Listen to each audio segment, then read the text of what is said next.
Are we live? I don't see it yet on our channel. Oh, Do you see it? I can't get out of this for some reason. Loading mode. Okay. Let me refresh. Are you on Facebook or YouTube? I'm on Oh, there's two people. Facebook. Yay! Oh, you know what, Shelby? I don't think you're on the Bead Gallery's Facebook page. I don't know what channel you're on. Oh. Oh, right on. Well, we are on the Ohana today. Let me jump over there and see how that works. Oh wait, was that the wrong one? Mm-hmm. But that's Wait. okay. Oh, this one. Okay, can I start it now actually? I think so. It says I'm offline. So, welcome everybody. Shelby and I wanted to give you a little preview of what we're going to, hi Robin, of what we're going to be showing on this weekend show of Sunday for silver. And our test includes going on Facebook and YouTube because our audio was a little messed up. So I thought I'd give you a preview, but we are not able to get onto the channel. So I'm so sorry. I think what we'll do is we will end it and we'll start again. But if you do come back, what I'm going to do is talk about silver, how to clean it, some little things on how to figure out if your silver is handmade. We're live. We are. Yay. Okay, then I don't have to start again. Thank you, Shelby girl. Okay.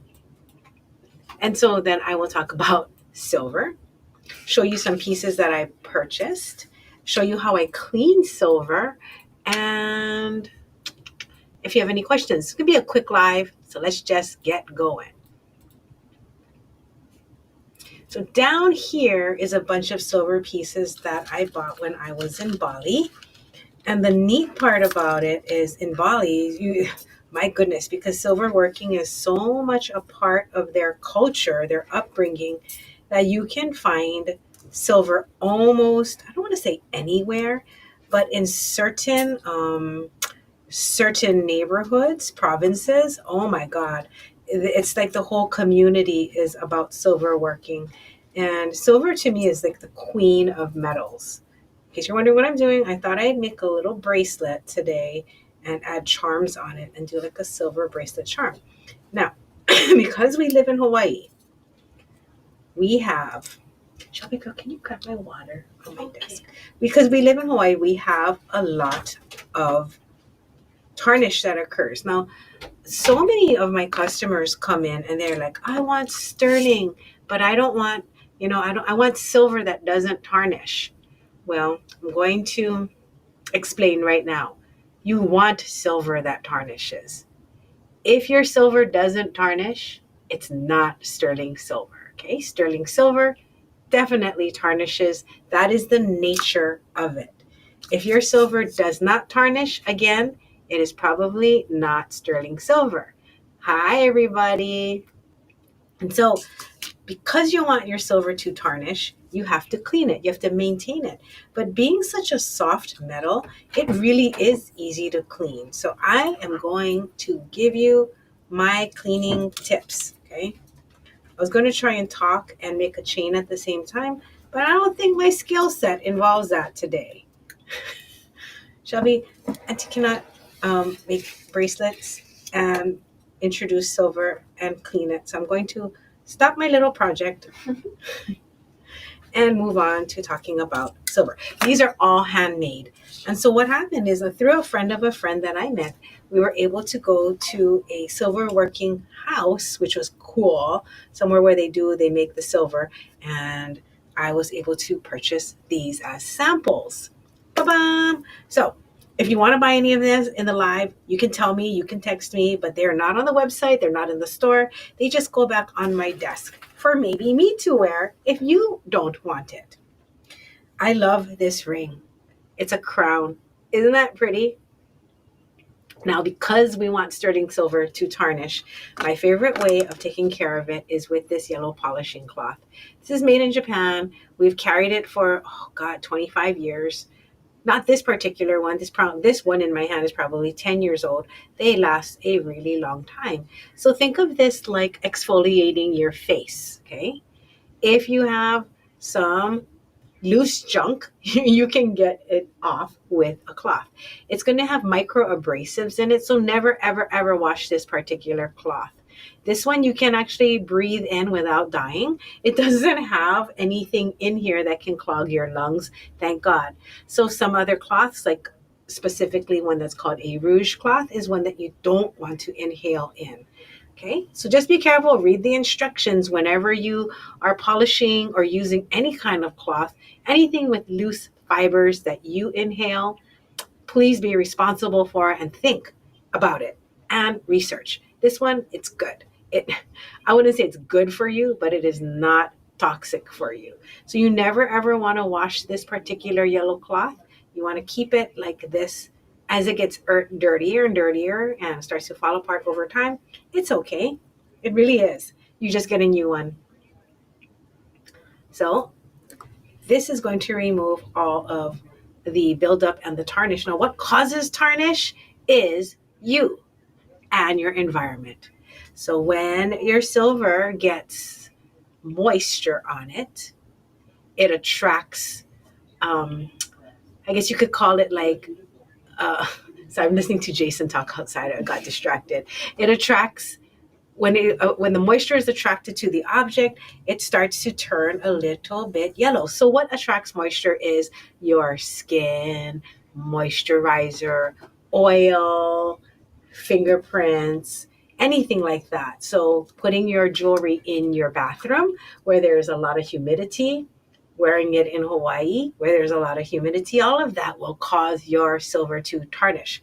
Again, that's good because you want to know that your sterling is going to tarnish. Then it proves it's real. This ring right here is handmade individually, and this one is 125. So these pieces, since they're made individually, they're not cast. Okay, these are all handmade. I love this bracelet. So again, these are all samples that I bought that I was like, oh, just in case, maybe I'll carry them. We did not know that one day there was going to be tariffs. We did not know that we'd be having difficulty between countries. So we kind of slowed down those ideas, and I will either keep my samples or if, again, you're interested, let me know. Look at these. I love the ideas that these are handmade. I don't know why I only bought one of these. Look how cute this is. It's a spiral post earring. So, so cute.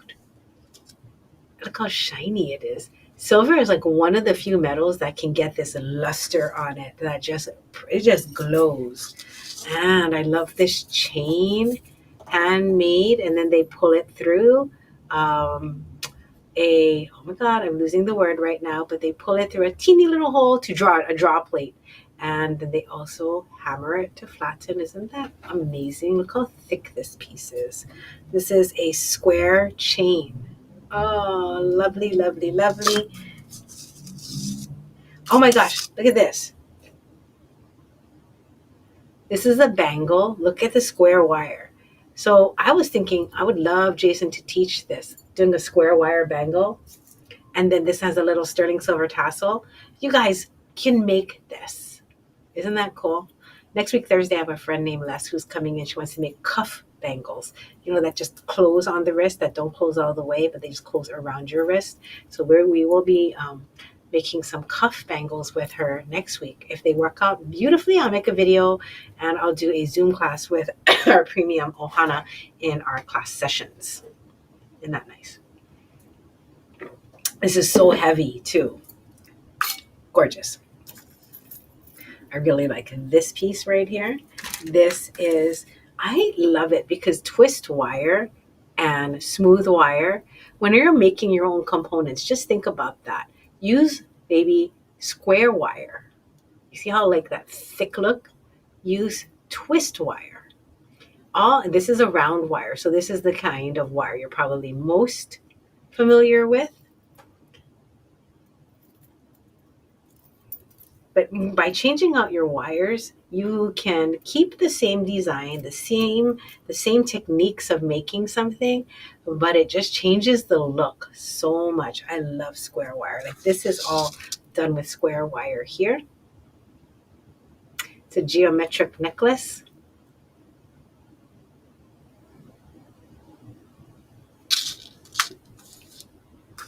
And this is elongated square link. So think of like a Rolo chain, but pulled. Isn't that pretty? All right, now I'm going to show you how I polish. This is my favorite way to polish. Let's say you have a tiny little charm and you're like, oh, I want to rub it.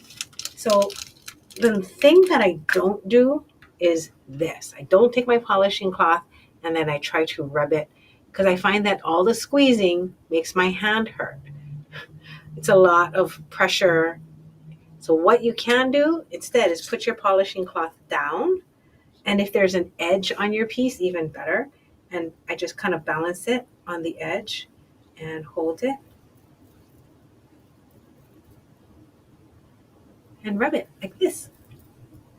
Super, super fast and efficient and less problems on your fingers. So this is my favorite way to polish. So I will repeat, do not wash this cloth. It is impregnated with micro abrasives in here, so it will keep cleaning. It'll keep exfoliating your silver. So the black stuff you see coming off, everyone's like, "Is that dirt?" No, it's not dirt. What it is it's letting you know that you are rubbing off a thin, thin layer of your silver because it is like exfoliating your skin. Look at that now. How's that for a before? Oh, you didn't see the before. Hold on. Befores and afters, I love an after. I don't know if you can really see the difference, but this one is like glowing and it has a whiter cast to it. Sterling, when it starts to antique, is kind of a yellowy brown. So something like this. Now, if you have a tumbler, that is the easiest way of cleaning. You just take all your pieces and you throw it into this rubber canister and it'll go round and round and round. And it has little metal pieces and they're called shot. And the shot is going to clean everything for you. Maybe you can see this one a little bit better. This is a tie rolled bead. So it's a handmade bead where they cut a piece of silver into a strip and they roll it, much like making a croissant, you know? I'm going to show you the before and after. This, I hope you can see. This is the before and that is the after. Shelby, can you tell? The after is more shiny and white and the before is not.